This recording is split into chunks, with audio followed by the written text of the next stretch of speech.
자, 오늘 사무엘상 5장 두 번째 시간입니다. 아스돗을 향한 저주입니다.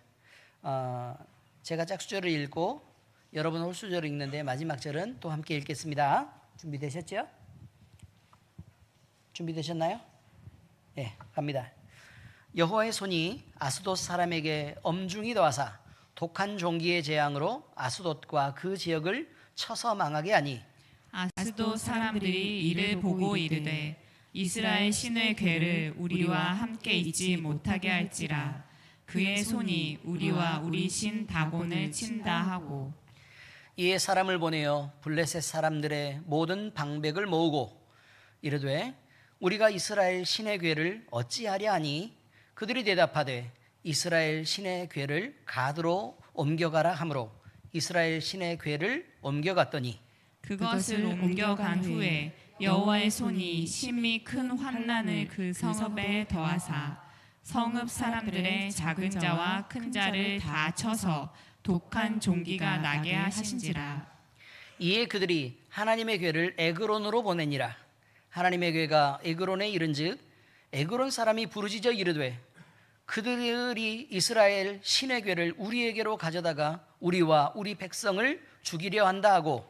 이에 사람을 보내어 블레셋 모든 방백을 모으고 이르되 이스라엘 신의 괴를 보내어 그 있던 곳으로 돌아가게 하고 우리와 우리 백성이 죽임 당함을 면하게 하자 하니 이는 온 성읍이 사망의 환난을 당함이라.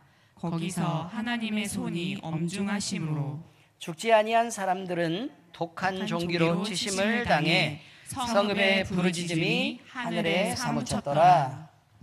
아멘. 자, 여러분, 제가요, 여러분이 알기 쉽도록 지도를 하나 그렸습니다. 자, 어딘지 보이시나요? 지도를 그렸습니다. 그 지도를 보면 법궤가 이동한 경로가 나옵니다. 처음에 지도가 어디 있었어요? 실로에 있었고, 그 다음에 어디로 가져갔어요? 왜 가져갔어요? 뭐 하려고요? 전쟁에서 이기고 싶어서 에베네셀로 가져갔죠. 에베네셀 전쟁터로 가져갔습니다. 그죠? 예, 가져갔어요. 그 다음에는요, 아스돗으로 갔죠. 아스돗으로 왜 가져갔습니까? 이겼기 때문에 승리의 전리품으로 아스돗으로 가져갔습니다. 그런데 거기서 어떤 일이 벌어졌죠? 다곤이의 신상이 두 번씩이나 엎드려지고 두 번째에는 목과 팔이 잘리는 사고가 있었다. 뭐 이런 것입니다. 그죠? 자, 그래서 이 사람들이 무서워했죠. 그래서 이걸 어디로 옮긴다고요? 오늘 말씀 읽어보니까 가드로 보내는 거예요. 가드로 보냈는데 그 가드에서 독한 종기가 나가지고 이제 사람들이 막 이렇게 견딜 수 없게 되니까 이걸 빨리 어디로 보내고자 했어요? 에글론으로 보내고자 합니다. 그래서 에글론 사람들이 그런데 거기도 종기가 막 심하게 임하니까 사람들이 뭐라고 지금 얘기를 해요? 너희가 우리를 죽이려고 지금 하나님의 괴를 이쪽으로 보내냐? 라고 했죠. 결국은 이제 나중에 나오겠지만 베세메스로 옮겨갑니다. 근데 베세메스에서도요, 그 이스라엘 땅 베세메스죠. 그런데 그 베세메스에서도 일이 벌어집니다. 그래서 베세메스에서 많은 사람들이 죽는 일이 벌어진데 그건 나중에 여러분이 궁금하라고 내비두도록 하겠습니다. 아시겠죠? 네, 베세메스.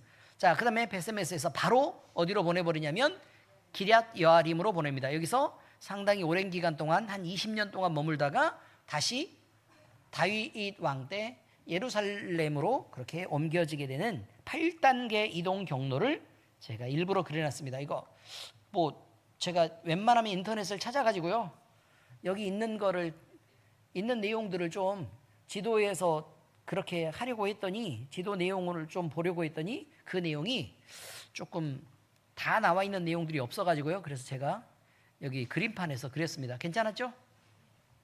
그런데 여러분이 보시기에 오른쪽이 있고요, 여러분이 보시기에 왼쪽이 있습니다. 자, 그러면 그쪽을 양쪽으로 동서로 이렇게 왔다 갔다 하는 것을 반으로 이렇게 갈라보시면 왼쪽, 그러니까 그 대해 쪽, 바다가 있는 그쪽은 뭐가 있어요? 실로, 아스글론, 아스돗, 에글론, 가드, 가사 이렇게 있죠? 근데 실로를 빼고 아스글론, 아스돗, 에글론, 가드, 가사 이 5개가요. 5개가 블레셋 5대 성읍입니다. 아시겠죠? 거기에는 아주 큰 성이라 방백들이 있어요. 다스리는 왕이 거기 있었다 그 말이에요. 근데 독립적으로 정치 체계들도 갖고 있었고 독립적으로 다스렸는데요. 이 각각의 성읍들의 왕들이 이제 연합해서 그 같이 모여가지고 블레셋이 된 거예요. 자, 그래서 나중에도 여러분이 혹시나 나올 수도 있으니까 그거 요 블레셋의 5대 성읍은 여러분들이 좀 기억해 놓는 게 좋다. 이런 것입니다. 자, 이해되셨죠? 자, 그다음에 오른쪽에 있는 에베네셀, 베세메스, 기럇 여아림, 예루살렘 이건 다 어디예요? 이스라엘 땅이에요. 이스라엘 땅. 자, 대충 이제 이해하셨죠? 자, 그래서 그런 블레셋 사람들은 원래 어디서 온 거냐면요. 그 대해 쪽에서, 지중해 쪽에서요.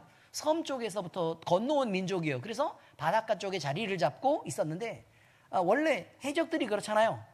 약탈하고 남의 거 빼앗아서 살고 그다음에 이랬던 사람들인데 굉장히 호전적이고 전쟁을 좋아했습니다. 그리고 무엇보다 무기에 대한 문화가 대단히 많이 발달해 있어서요. 아주 훌륭한 무기 체계를 갖고 있었다라는 그런 것들도 참고로 여러분 알아주시면 되겠습니다. 자, 그런데 이렇게 그런 무기 체계를 갖고 있으니까 그러면 자기들이 농사를 짓는 것보다는 농사 다 지을 때까지 기다렸다가 농사 추수할 때가 되면 어떻게 돼요?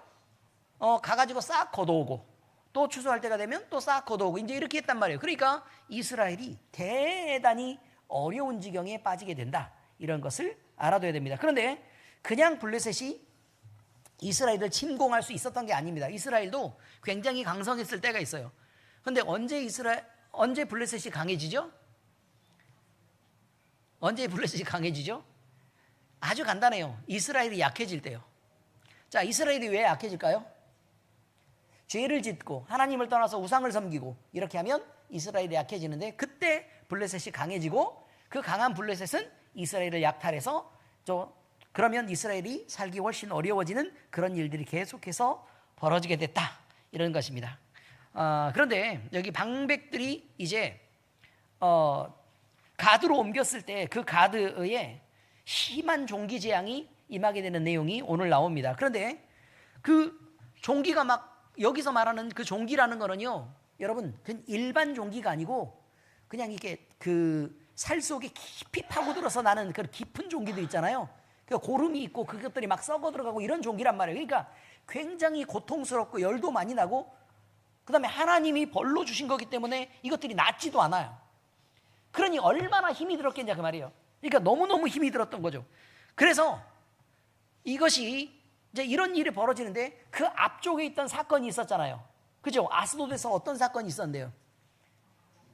다곤의 신이 목과 팔이 잘려서 이렇게 엎드려지는 그런 사건들이 있었죠. 그죠? 그러니까 그게 한 번일 때는 괜찮았는데 한 번일 때는 그냥 쓰러졌을 때는 세웠는데 이제 목이 잘리고 팔이 잘리니까 하나님의 괴가 이런 일을 했구나라고 생각한 거예요. 사실 괴가 움직일 수 있겠어요? 못 움직이지. 누가 하신 일이에요? 하나님이 하신 일이죠. 하나님이 하신 일인데 어쨌든 이제 그 블레셋 사람들은 두려움이 들기 시작했다는 거예요. 그래서 무서워서 사실은 어디로 보낸 거냐면 가드로 보낸 거라 그 말이에요. 자, 그러면 아래쪽으로 내려왔죠. 그죠? 그럼 거리가 지금 아주 가깝지는 않죠. 가드 땅은. 그죠? 자, 그런데 이쪽으로 지금 내려왔는데 또 거기서도 심한 종기가 있어서 그 지역 자체가 막 종기의 재앙으로 막 너무너무 심하게 고생을 하고 있으니까 그러니까 블레셋에 있는 전체 왕들 그러니까 방백들이 5명이 다 모인 거예요. 다 모여가지고 이제 회의를 하는 거죠. 회의를 해가지고 어떤 결론을 내리냐면 안 되겠다. 이거 우리한테 이렇게 있으면 우리의 신도 죽고 또 우리도 다 망하게 생겼으니 그럼 어떻게 해야 된다고요? 그렇죠. 하나님의 괴를 원래 있었던 땅으로 돌려보내자라고 회의가 결론이 내려집니다. 그래서 이스라엘로 법궤를 돌려보내기로 결정한다는 거예요. 그래서 도착한 곳이 어디냐면 베세메스입니다. 그런데 베세메스 주민들이 하나님의 살아계심을 알면 두려울 줄 알아야 되잖아요. 법궤를 내다봅니다. 안쪽을 쳐다봐요. 그래가지고 주민들이 죽는데 어쨌든 너무너무 많은 사람들이 죽는 일들이 거기에 벌어지게 됩니다. 그런데 여기 성경이 이렇게 괄호해가지고 딱 이렇게 나중에 나와요. 그런데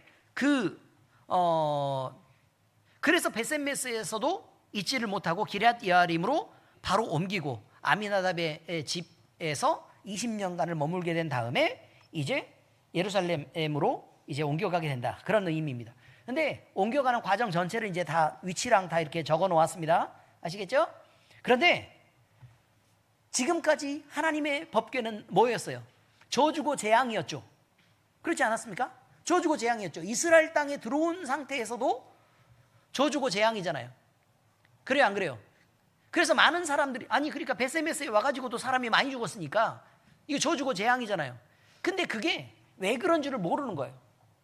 그래서 사실 기럇 여아림에 아미나답으로 옮겼을 때도 사람들이 두려워요, 안 두려워요? 엄청 두려웠겠죠. 엄청 두려웠는데 하나님이 그걸 증명해내시는 거예요. 복되신 하나님. 그래서 아미나답의 집이 크게 그 20년 동안 엄청나게 복을 받습니다. 그래서 나중에 다윗이 이제 그 왕이 되고 나서 다윗성으로 이제 임시 그 천막을 치고 거기다가 이제 하나님의 법궤를 다시 모시게 되는 그런 일이 이제 있게 된다, 그런 말이에요. 자, 그래서요, 어쨌든 오늘은 그 내용에 대해서 좀 정리를 하고 지나가려고 하는 것이죠. 처음에 보니까 뭐가 나와요? 거기 실로 나와요, 안 나와요? 실로 나오죠. 자, 궤가 안정적으로 보관되었던 장소가 바로 실로였습니다. 그래서 실로, 그러면 하나님의 궤가 있고, 자, 그곳에서 모든 예배 중심이 그 사사기 시대에 있었던 곳이라고 우리는 기억할 수 있죠. 그래서 엘리와 제사장들이 섬기던 성막이 바로 거기 있었는데 블레셋하고 전쟁을 합니다. 어디서요? 에베네셀 들판에서 전쟁을 할 때, 그래서 궤를 가지고 가서 전쟁에 이겨버리고 했지만 전쟁에서 져서 궤도 빼앗기고 실로의 시대는 이제 사실상 끝나게 되죠. 됐습니까? 자, 에베네셀은 어디냐? 전쟁터예요. 전쟁터, 사무엘상 4장에 있는. 이스라엘이 이 전쟁에서 크게 패배했어요. 자, 크게 패배하고 누가 죽어요? 홈리와 비느하스도 함께 죽죠. 그죠? 그리고 언약궤가 빼앗기죠. 그래서 여호와의 영광이 떠났다. 이가봇이라는 어쨌든 그러니까 아들의 손자이긴 하지만 엘리의 자손으로 이가봇이라는 게 태어나요. 결국은 아시겠죠? 이가봇이 태어났다. 결국 이가봇이 태어난 것은 이스라엘의 큰 비극이 임한 것을 의미한다라는 것입니다. 자, 다음으로요, 아스돗으로 가져갔는데 사무엘상 5장 1절에서 7절까지 법궤를 다곤 신전에 들여놓습니다. 다곤의 우상이 두 번 넘어지고 그 다음에 끊어지는 영적 심판이 나타납니다. 그리고 아스돗 사람에게도 이제 종양 재앙이 이제 시작되는 거예요. 여기까지는 이미 이해가 됐죠? 그러면 신이 벌받고 그 다음에 자기들도 종양에 시달리니까 그럼 거기에 머물게 할 수 없었다. 그래서 가드로 보냅니다. 그런데 가드에서도 또 동일한 재앙과 공포가 임하게 되는 거예요. 그래서 다시 에글론으로. 그래서 에글론으로 갔더니 에글론 사람들이 우리를 죽이려 그러냐라고 비명을 지르면서 공포를 느끼게 됩니다. 그래서 도무지 감당할 수 없기 때문에 이제 이스라엘로 돌려보낼 방법을 의논하게 되고, 그래서 베셋메스로 가게 됩니다.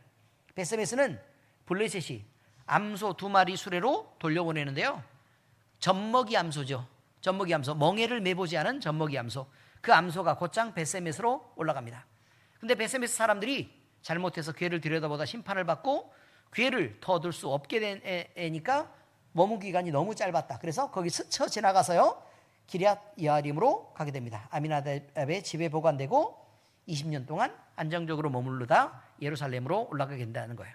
자, 여러분, 제가 왜 이렇게 반복해서 설명하느냐? 이거 여러분들이 위치를 좀 기억해 두는 게 좋기 때문에 그렇습니다. 왜냐하면 나중에 블레셋 얘기를 할 때도 블레셋의 성들도 맨날 나오고요. 또 그다음에 뭐 전쟁 사건이라든지 아니면 그 이스라엘의 역사를 알 때도 블레셋은 대단히 중요하기 때문에, 그래서 일부러 지금 제가 이렇게 얘기를 하고 있는 것이니까 여러분들이 꼭 기억해 주시기 바랍니다. 자, 여러분, 그러면 이 모든 것들은 누구에 의해서 이루어진 것이냐? 하나님이에요. 하나님. 누구에 의해서 이루어진 거라고요? 하나님. 자, 언약궤의 길을 통해서 하나님은 하나님 자신의 지존남, 그러니까 스스로 존재하는 스스로 존재하는 자존하시는 하나님. 그 다음에 스스로 영광을 취하시고 사람이 아니어도 얼마든지 하나님의 능력만으로도 얼마든지 심판할 수도 있고 복을 줄 수 있다라는 하나님. 그리고 이스라엘 백성이라도 함부로 하나님을 대하면 어떻게 된다? 그의 거룩함에 대해서 사람들이 너무 쉽게 생각할 때는 그 지저만 지존하신 권위가 지켜지지 않았을 때는 이스라엘 백성이라도 가차없이 심판받게 된다라는 얘기를 지금 하려고 하는 것입니다. 하나님에게는요 영광 가운데 실로에서 머무르고 계셨습니다. 그런데 이스라엘의 범죄와 영적 부패 속에서 특히 예배하는 사람들이 예배자로서의 태도를 바르게 갖지 않고 예배하는 사람들이 부패하고 예배하는 사람들이 육신의 즐거움을 취하고 예배하는 사람들이 하나님을 두려워하지 않고 경외하지 않았기 때문에 하나님에게는 이스라엘 백성들이 아무리 지키려고 했어도 블레셋 땅으로 빼앗기게 된다, 그런 말입니다. 자, 그랬는데 하나님의 이것이 이스라엘의 실패는 이스라엘이 섬기는 신의 실패라고 다들 인식하는 시대였습니다. 그럼 블레셋이 전쟁이 지면 누구의 실패라고요? 블레셋이 전쟁이 지면 블레셋 신의 실패라니까요. 아시겠어요? 자, 그런데 이렇게 되어 있습니다. 이스라엘의 실패가 있는데 하나님의 실패인가? 라고 동일하게 인식되는 오해가 있는 그 시점에 하나님의 교회는 블레셋에 도착하게 된다는 거예요. 아시겠죠? 그래서 아스돗 땅에서 블레셋에 도착한 그 교회가 하나님의 실패인가 아닌가를 드러내는 장면이 바로 다곤 시인과 그 다음에 블레셋의 그 백성들이 종기 재앙이 임하는 그런 사건을 통해 하나님은 여전히 어떠신 분이다, 능력이 있으시고 하나님의 실패는 아니다 라는 것을 하나님 스스로 말씀하시는 것이다, 이런 말입니다. 결국 문제는 뭐냐면, 그러면 이 두 가지의 사건을 연결해 보면, 그러면 이스라엘이 전쟁에 진 것은 하나님이 능력이 없어서 지신 것이 아니라 이스라엘이 범죄해서 그들의 범죄에 대한 징계의 결과로 전쟁에 지게 된 거다라는 것을 우리는 확인할 수 있게 된다, 이렇게 얘기를 하는 것까지가 저번 시간 내용이었습니다. 이해하셨죠? 네, 그렇습니다. 그런데 여러분, 이제 사람들이 징계를 받고 심판을 받을 때요, 그들은 두려워했습니다. 그런데 블레셋 사람들은 그걸 알았어요. 이스라엘 사람들보다 훨씬 더 민감하게 그것들을 받아들이고 있는 것 같아요. 그죠? 왜냐하면 그들의 신이 엎드려지고 또 그들의 신이 목이 잘리고 팔이 잘리는 그런 사건들이 있었을 때 그의 모든 생명과 권위와 모든 힘이 상실되는 그런 사건들에 대해서 블레셋 사람들은 무겁게 받아들였다는 것입니다. 무겁게 받아들였다. 뿐만 아니라 블레셋 사람들은 자기들에게 종기의 재앙이 임하는데요, 그 종기의 재앙이 임하는 것도 가볍게 받아들이지 않았습니다. 전염병이 퍼졌네? 라고 생각하지 않고 자기들의 신이 심판받는 것과 연결해서 생각할 줄 아는 지혜가 있었다라고 얘기하는 거예요. 오히려 이스라엘 백성들보다 낫죠. 왜 이런 내용을 자꾸 성경은 기록하고 있느냐? 이 두 가지를 비교하고 싶은 거예요. 이스라엘 백성은 거룩하신 하나님, 지존하신 하나님, 전능하신 하나님, 권능의 하나님을 모시고도 그 하나님에 대해서 그들이 온전히 섬기지 못했기 때문에 그들은 여전히 실패의 길을 계속해서 걸어갑니다. 그런데 옆에서 구경하던 블레셋 사람들은 그냥 보니까 야, 하나님 어마어마하신데? 이걸 안 거예요. 그러니까 안 믿는 얘네들은 지금 뭘 하고 있어요? 지금 두려워하고 조심하고 있다, 그 말이에요. 두려워하고 조심하고 있다. 자, 그런데 이게요, 요즘 세상에도 비슷해요. 요즘 세상에도 교회에 다니는 사람들은 쉽게 죄를 짓고, 교회에 다니는 사람들은 하나님의 이름에 그 지존하신 권위에 대해서 함부로 생각하고 이렇게 한다, 그 말이에요. 그런데요, 막상 안 다니는 사람들한테 물어보세요. 그러면 하나님의 이름으로, 그러니까 예를 들어 목사님 같은 경우에, 목사님 안 믿는 사람들이 목사님 엄청 욕해요. 엄청 욕하고 그런 목사들 다 사입이고 어쩌고 저쩌고 막 이렇게 하잖아요. 제가 그래서 거리에 나가는 거예요. 그래서 그런 사람들을 만나는데 한결같이 다들 공손해요. 어느 누구도 함부로 덤비지 않아. 왜 그러겠어요? 목사의 권위 때문에요? 아니요. 하나님한테 혼날까 봐. 하나님한테 혼날까 봐. 이거 되게 신기한 거예요. 근데 교인들은 함부로 덤벼. 말도 하고. 왜요? 우리 아버지도 되는데 뭐. 꼭 목사님 아버지만 되는 거 아니잖아. 그래요, 안 그래요? 그렇다고요. 그러니까 이게 무서운 거예요. 하나님은 하나님의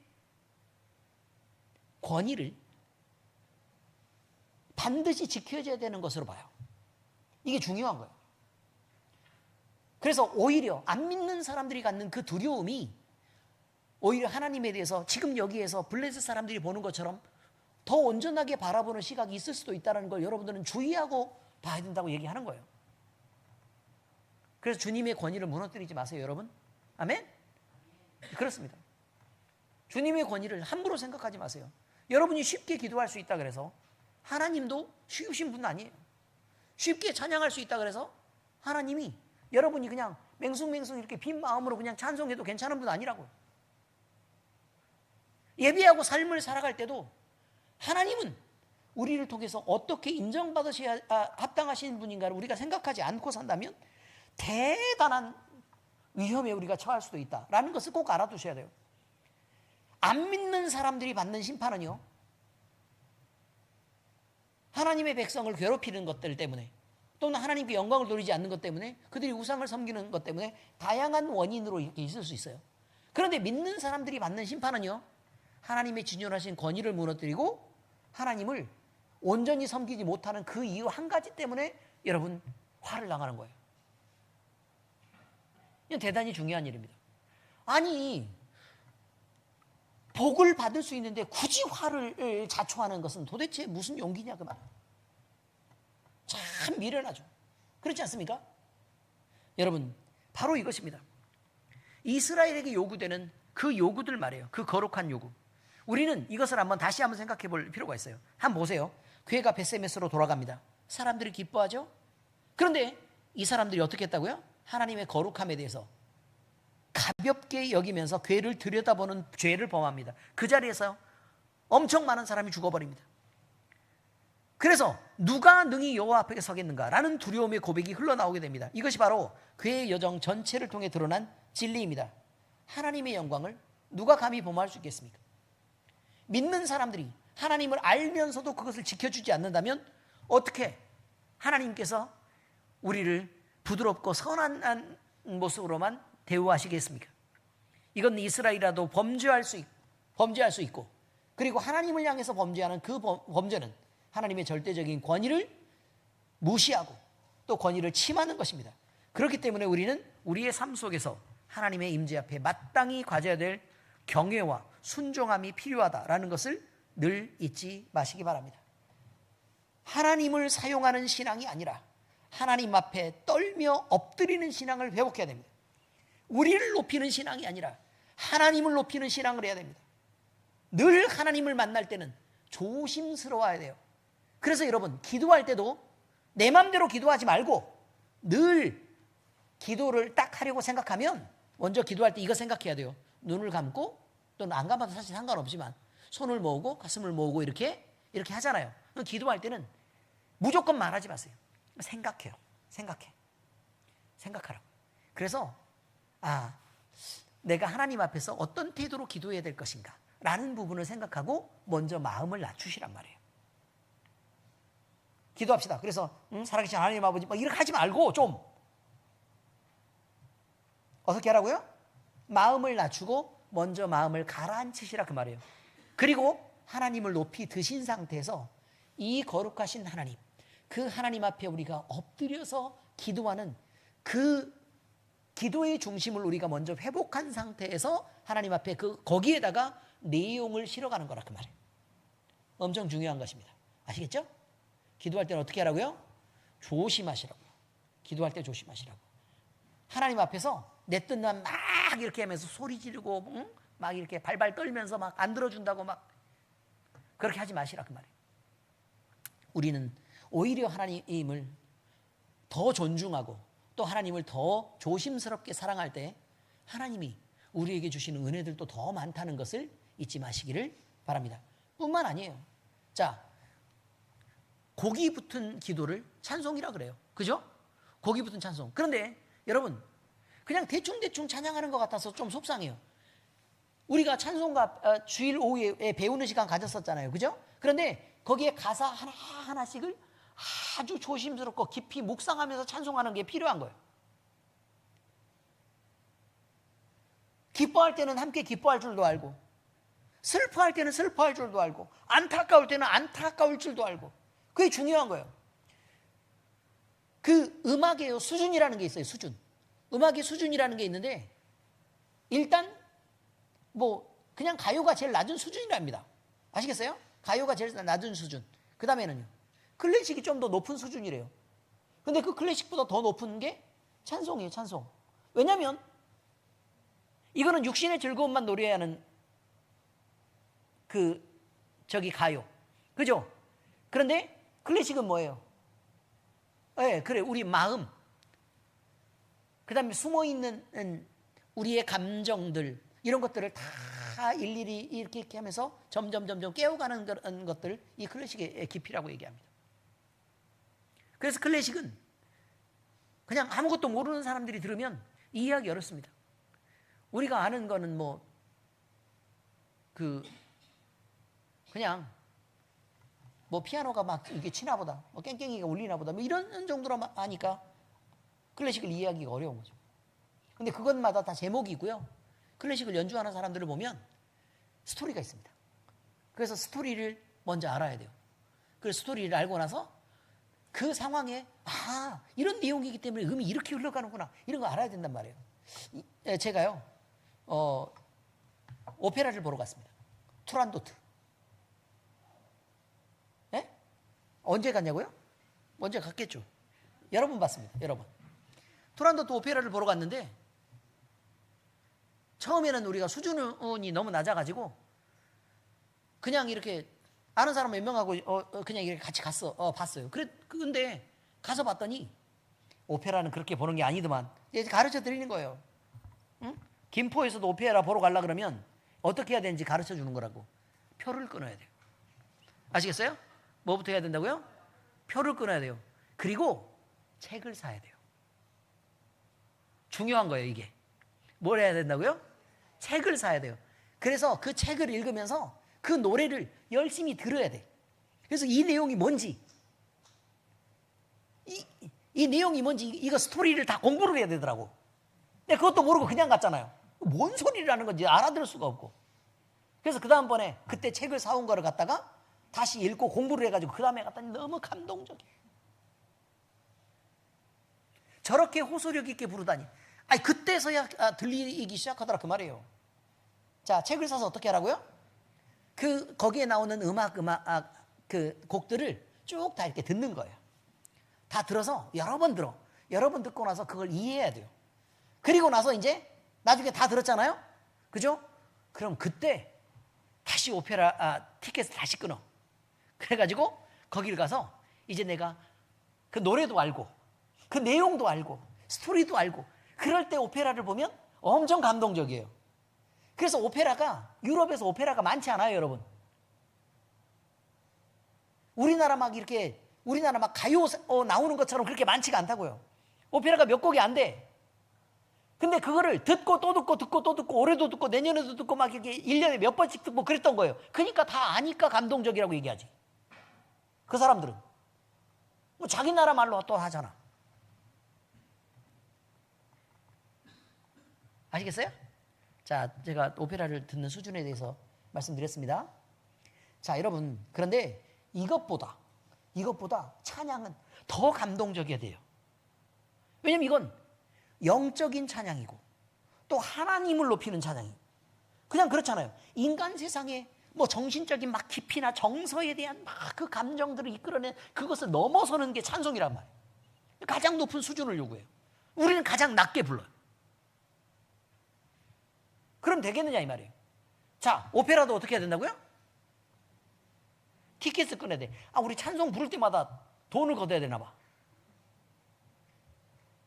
구경하는 것도 아니고 직접 부르게 했으니 얼마나 돈을 더 내야 돼. 그래요, 안 그래요? 축구 구경하는 사람하고 축구하는 사람 돈 받는구나. 미안해요. 아, 받아야 된다고요? 주님이 축복하실 거예요. 네.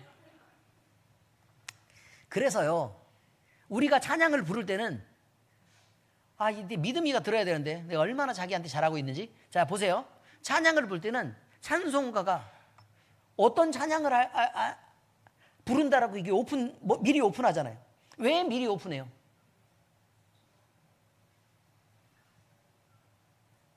제가 얘기하는 거예요. 곡을 외워오라고 그런 거예요. 여러 번 듣고 외워오라고 얘기한 거라고요. 아시겠어요? 어떻게 하라고요? 여러 번 듣고 외워오라고 얘기한 거라고. 지금 적어요, 얼른. 외우라고 얘기를 하는 거라고. 그 다음에 외우는 것뿐만 아니라 어떻게 하라고요? 여러 번 반복해서 들어서 그 내용이 뭘 얘기하는 건지, 그리고 내 인생과는 어떤 연결점이 있는지, 그리고 지존하신 하나님은 이 찬양을 통해서 어떻게 높임을 받으시는지에 대한 이해를 해야 한다. 이해. 아시겠어요? 그리고 모든 걸 다 연습해서 준비를 탁 해. 그리고 나서 찬송할 때가 되면 함께 온 마음과 온 정성을 다 들어서 하나님 앞에 영광의 찬양을 다 불러는 거예요.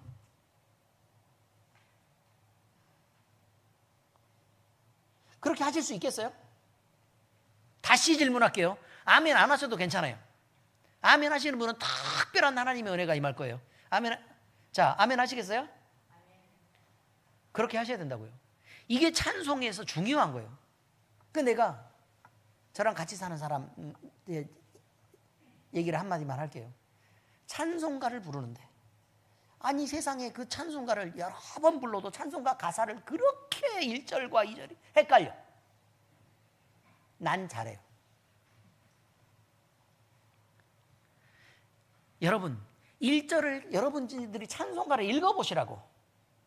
읽어보시면 1절을 쭉 가사를 읽어보시면 그 가사 내용이 이어져요. 시처럼 이어진다고. 1절을 부르다가 잘려서 그냥 곡만 따라서 2절로 가사가 바뀌잖아요. 그럼 내용이 이상해져. 그렇다니까요. 뭘 또 진짜 그런 눈으로 쳐다봐요?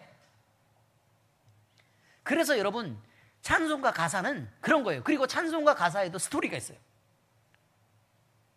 처음에는 나 같은 죄인이, 두 번째 용서 안 받아서 주 앞에 옳다함 얻었어, 뭐 이렇게, 세 번째 그래서 구주의 은혜가 내가 이렇게 충만하게 이 땅을 살아가면서 주님의 은혜로 살아가, 네 번째 그러면서 천국을 바라보는 이런 스토리로 돼 있다니까요. 보시라고.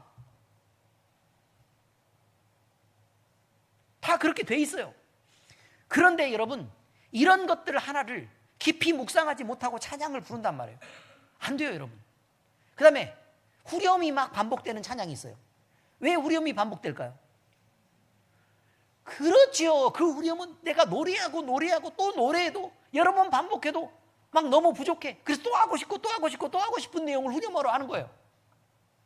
곡 맞추려고 그런 게 아니고. 아시겠어요?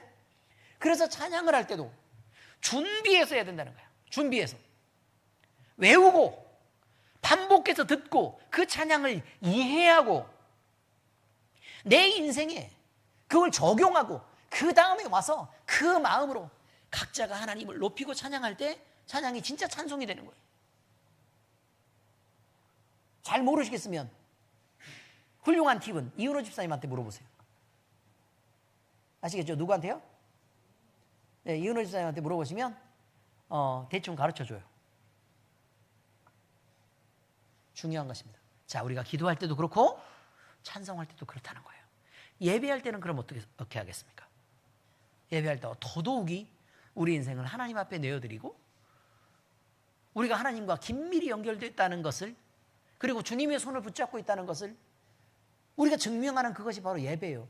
예배는 의무가 아니라 여러분 혜택이에요.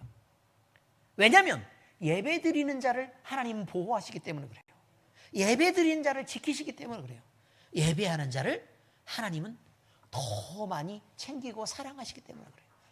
예배 중에 베푸신 은혜가 너무 크기 때문에 그렇단 말이에요. 근데 예배를 못 드리는 사람이 있어요. 그럼 자기 교만에 빠져서 복을 걷어찬 거예요. 그러니 우리는 예배 드리는데 얼마나 좋아. 바로 예배예요. 이게 예배라고요. 내가 진짜 하나님의 백성이다 라는 뜻은 예배할 때 그게 인정되는 거라 그 말이에요. 집에서요 텔레비 보면서 그냥 소파에 앉아가지고 편안하게 인터넷으로 막 이렇게 예배 드린다고 설교만 듣는 사람들 있죠. 예배하는 게 아니에요, 여러분. 예배에 순서가 있어요, 순서. 근데 순서를 보니까 묵도가 있고, 그 다음에 송영이 있고, 경배찬양들이에요, 이게. 그럼 신앙의 고백이 있고, 그럼 찬송이 있잖아요. 모든 방향이 다 위쪽을 향하고 있어요. 이게 다. 모두 다 위를 향하고 있다고요. 무슨 뜻이에요? 우리가 하나님 앞에 올려드리는 거예요. 우리가 하나님 앞에 올려드리는 거. 어디까지가 예배냐? 어디까지가 올려드리는 방향이냐? 헌금까지예요. 헌금까지. 아시겠어요? 그럼 헌금까지가 엄청 중요한 거라고. 우리가 하나님 앞에 올려드리는 거. 그 다음에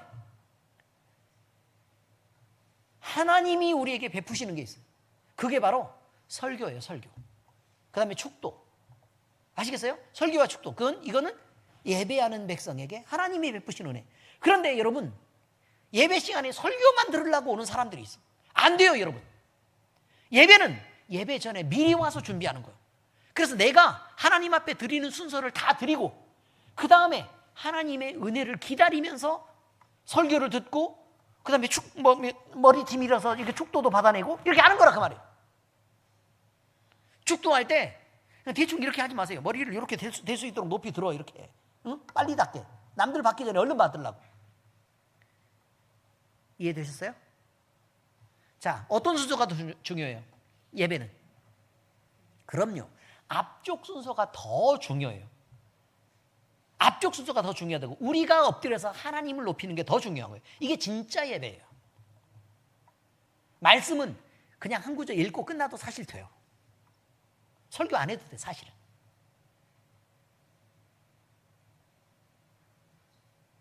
근데 뭐가 필요하다고요? 앞쪽 순서가 중요하다고요. 예배 절대로 지각하지 마세요, 여러분. 안 돼요. 그건 예배가 아니에요. 아시겠어요?